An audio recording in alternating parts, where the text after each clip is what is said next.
Learned that as many as 100,000 Iranian-backed fighters are now in the country. Fox News Pentagon producer Lucas Tomlinson has more now from Washington. Despite claims by the U.S.-led coalition to have killed 45,000 ISIS fighters in Iraq and Syria, a new fear is sweeping the U.S. intelligence ranks.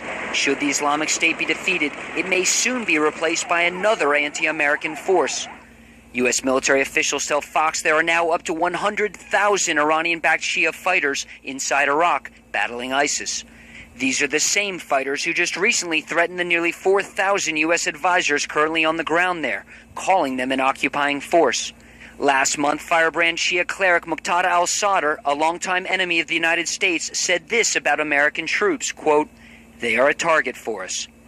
A decade ago, these same Iranian-backed forces killed hundreds of U.S. soldiers in Iraq. Do you know how many soldiers, Marines underneath your command were killed by Iranian activities? The number has been recently quoted as about 500. We weren't always able to attribute the casualties that we had to Iranian activity, although many times we suspected it was Iranian activity. Armed with a fresh infusion of cash from the recent nuclear deal, military analysts fear Iran's influence in the region is growing. The rise of the militias is a direct result of the United States losing influence inside of Iraq. The Iranian nuclear deal, what that has done is freed up billions and billions of dollars in cash for Iran to support these militias inside of Iraq as well as inside Syria. The U.S. military says if Iraqi forces want help from Iran, that's up to them. If the government of Iraq chooses to bring in other advisors, that's an issue for the government of Iraq. We are not coordinating with the Iranians in any way. But one of those advisors is Abu Mahdi al-Muhandis, who leads the Iranian-backed Shia fighters inside Iraq. In February 2009, the U.S. Treasury Department designated him a terrorist. The Obama administration says Muhandis is an advisor to Qasem Soleimani, head of Iran's Revolutionary Guard Quds Force, responsible for leading Iran's proxy forces in the Middle East. There are reports that Qasem Soleimani is once again back on the ground in Iraq. A spokesman for the Shia militias say he will play a major role in the upcoming battle against ISIS in Mosul, Iraq's second largest city.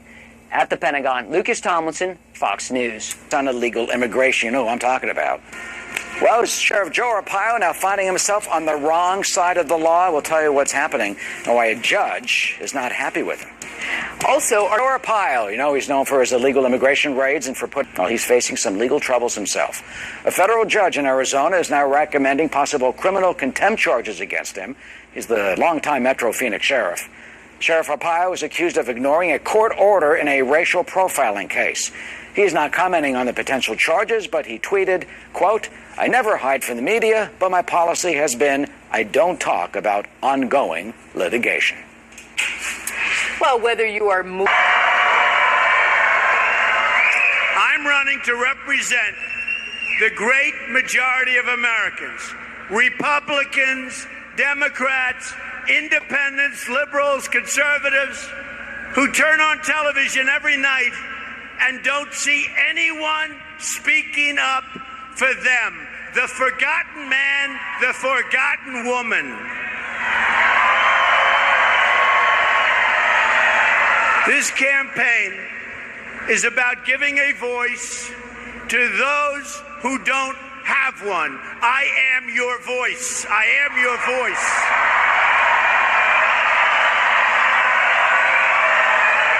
I understand the great responsibility you have, and especially the responsibility you've placed in me, and I will never, ever let you down. Once again, it will be a government of, by, and for the people. Let's talk about what my reform agenda will mean for the citizens of Virginia. And I have to say, I love this state. I have businesses in this state. They're great businesses.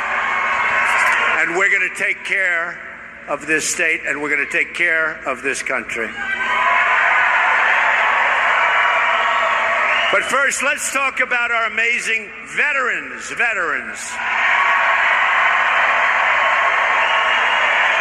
The of Virginia is home to about 800,000 veterans who have served bravely our country. To all veterans here tonight and across this nation, thank you very much. Thank you. Thank you. We will never let you down. We will never let you down. Government is letting you down very badly right now. We are never, ever going to let our great veterans down. The Obama-Clinton administration has betrayed our veterans, and it's betrayed them very badly. Veterans are dying, waiting for simple care. They're dying online, waiting to see a doctor. 5 days, 6 days, 7 days. It all ends, and it ends fast under a Trump administration.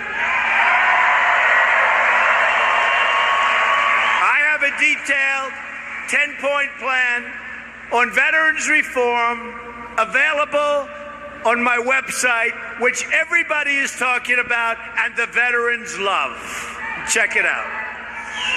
At the center of the plan is Veterans' Choice. The VA will remain a public system because it is really a public trust. But veterans will have the right to either seek care at the VA facility, and if they can't get it and get it quickly, they have the right to go to a private doctor or medical clinic across the street, and we'll take care of it.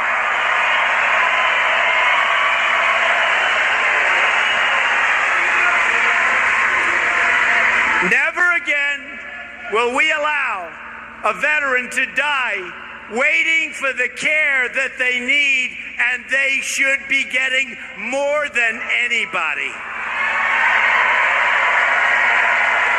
A Trump administration will also rebuild our sadly depleted military. Sadly depleted. The best way to keep our troops out of harm's way and to keep our nation out of preventable conflicts is to remember those famous words, very, very famous words. Peace through strength.